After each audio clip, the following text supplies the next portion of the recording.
Welcome to chapter 27 of William Knowlin's The Bark-Covered House, his memoir of growing up in the backwoods of Michigan. Thoughts in connection with father and early pioneer life. I followed father in my mind to his last farm in which he bought in 1849, where he lived out his days.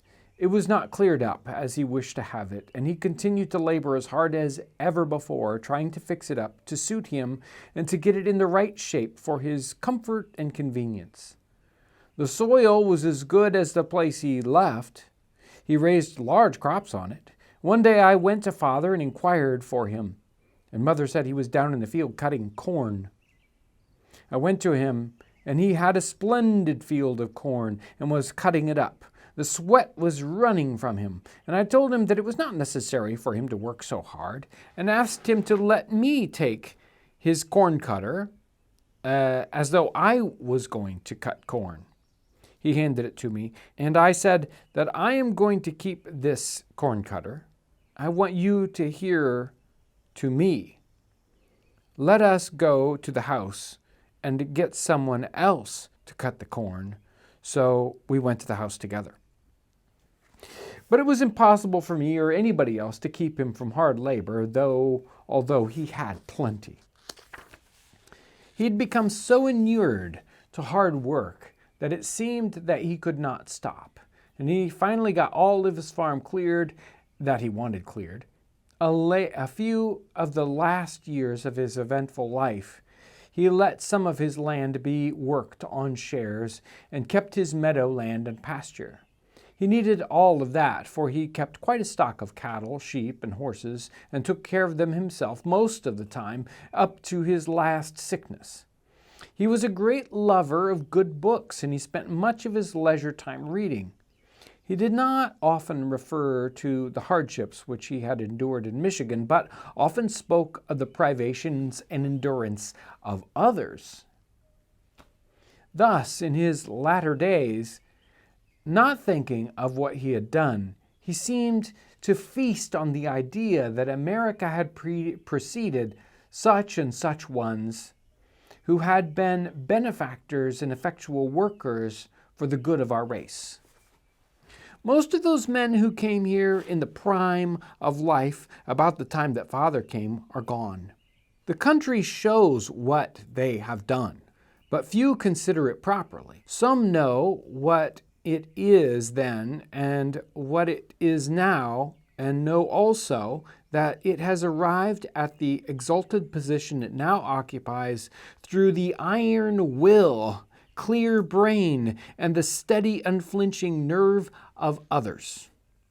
Yet they pass on in their giddy whirl and constant excitement of the 19th century, when wealth is piled at their doors, and hardly think of their silent benefactors.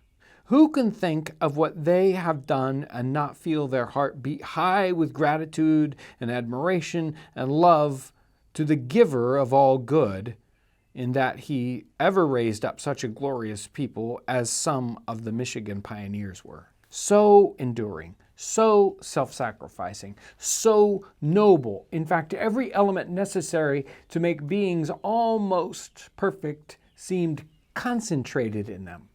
I do not say it would be right for me to wish the pioneer to live forever here and labor and toil as in the common lot of man.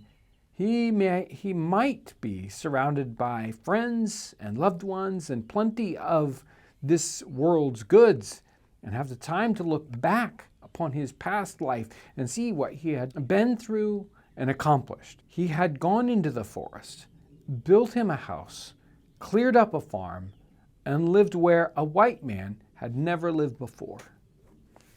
I would say to him, as Daniel said 2,426 years ago to King Darius, who visited very early in the morning the cavern where he was confined, and the king asked him in a mournful voice if his God, whom he served, had been able to deliver him. And Daniel said, "O king, live forever."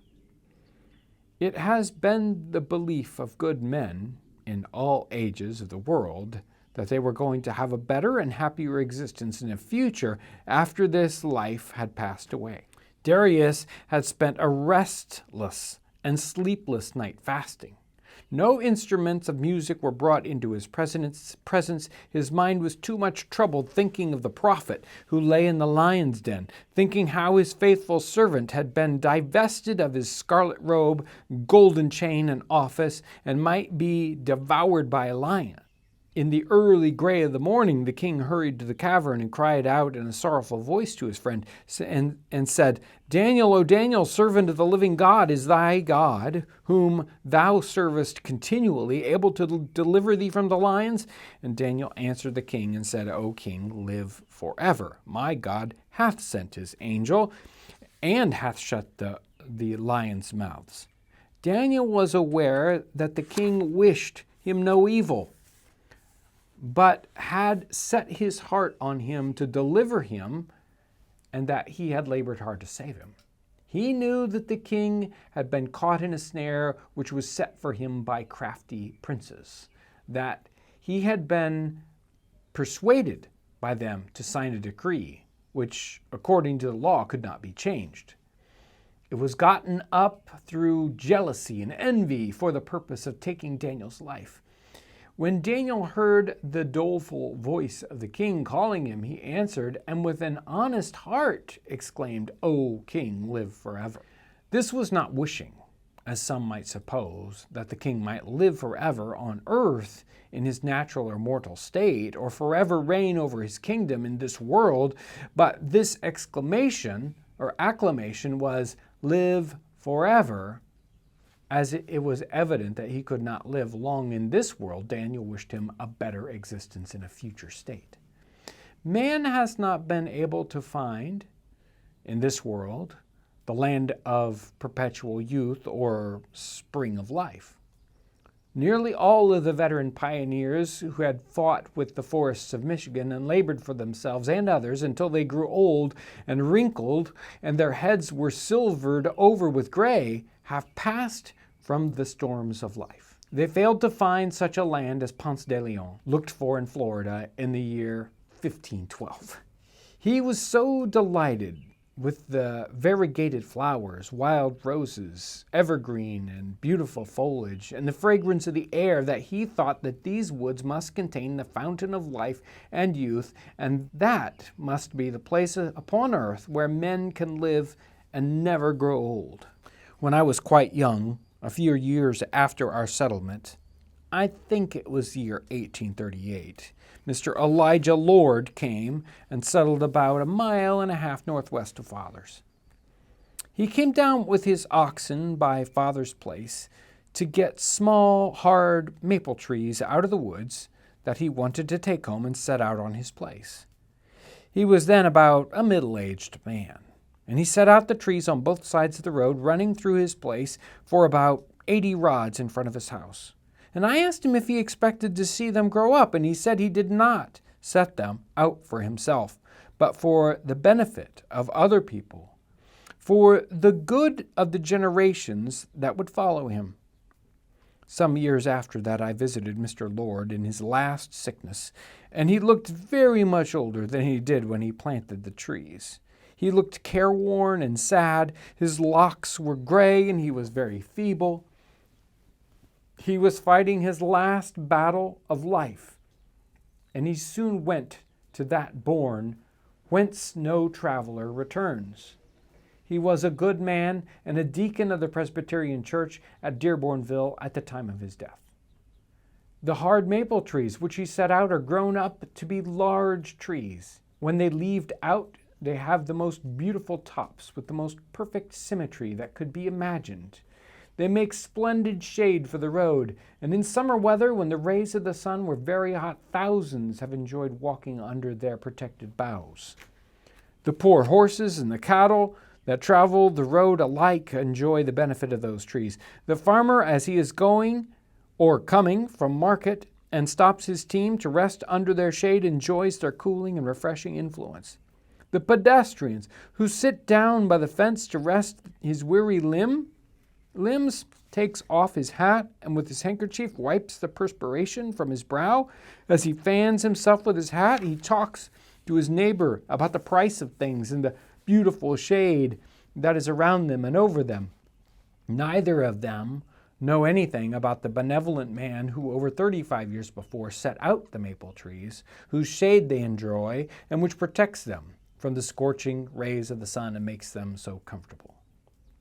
Now, in looking at the shortness of human life, which is compared to a hand's breadth, or to the vapor, which appears in the morning and is seen but a little while and then vanishes away to be seen no more, and thinking that the pioneers stopped but so short a time to enjoy the fruits of their toil and the labor of their hands, I would exclaim again in a language similar to that of the good man of old, "Oh, pioneers, pioneers, live forever." Here's a poem. Oh, why should the spirit of the mortal be proud? Like a swift fleeting meteor, a fast-flying cloud, a flash of the lightning, a break of the wave, man passes from life to his rest in the grave. The leaves of the oak and the willow shall fade, be scattered around, and together be laid, and the young and the old, and the low and the high, shall moulder to dust, and together shall lie. So the multitude goes like the flowers or the weed that withers away to let others succeed. So the multitude comes, even those we behold, to report every tale that has often been told. For we are the same our fathers have been. We see the same sights our fathers have seen. We drink the same stream and view the same sun, and run the same course as our fathers have run. The thoughts we are thinking our fathers would think. From the death we are shrinking, our fathers would shrink. To the life we are clinging, they also would cling, but it speeds for us all like a bird on the wing. Yea, hope and despondency, pleasure and pain, we mingle together in sunshine and rain, and the smiles and the tears, and the song and the dirge shall follow each other like surge upon surge.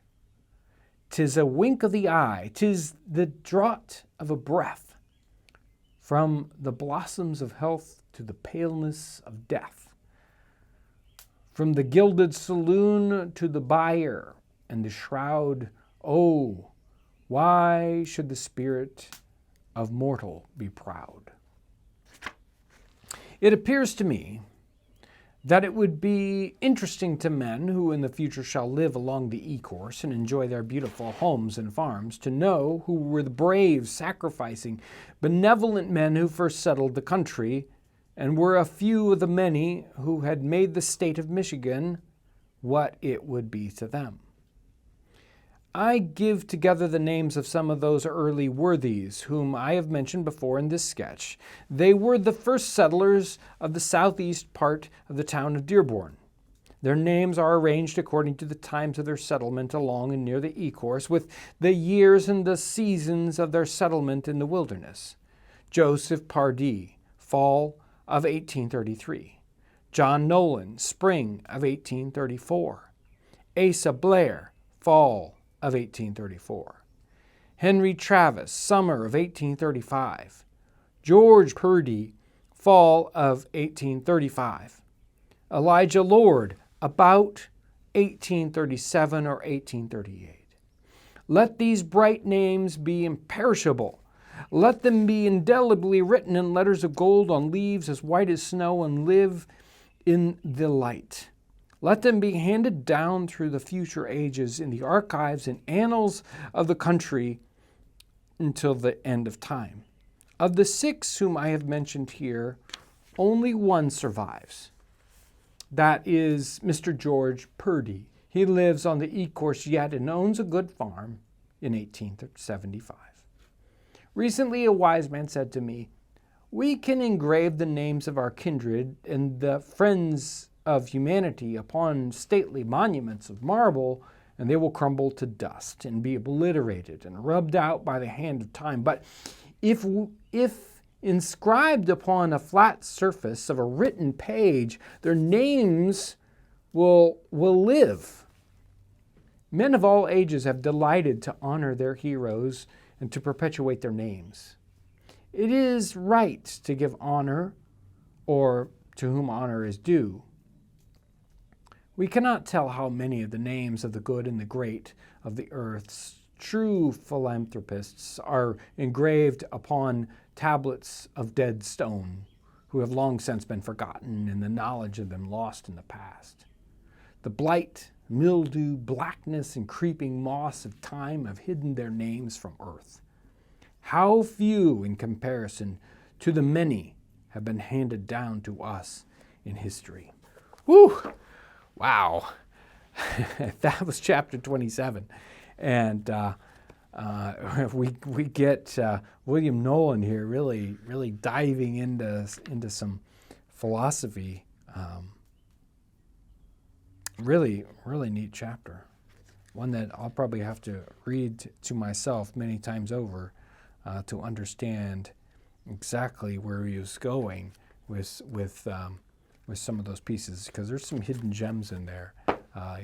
His father being a reader and not looking at his own accomplishments, but thinking about the endurance of others, and the neighbor there who planted the maple trees, knowing that yes, he would enjoy them, but future generations would enjoy them that much more.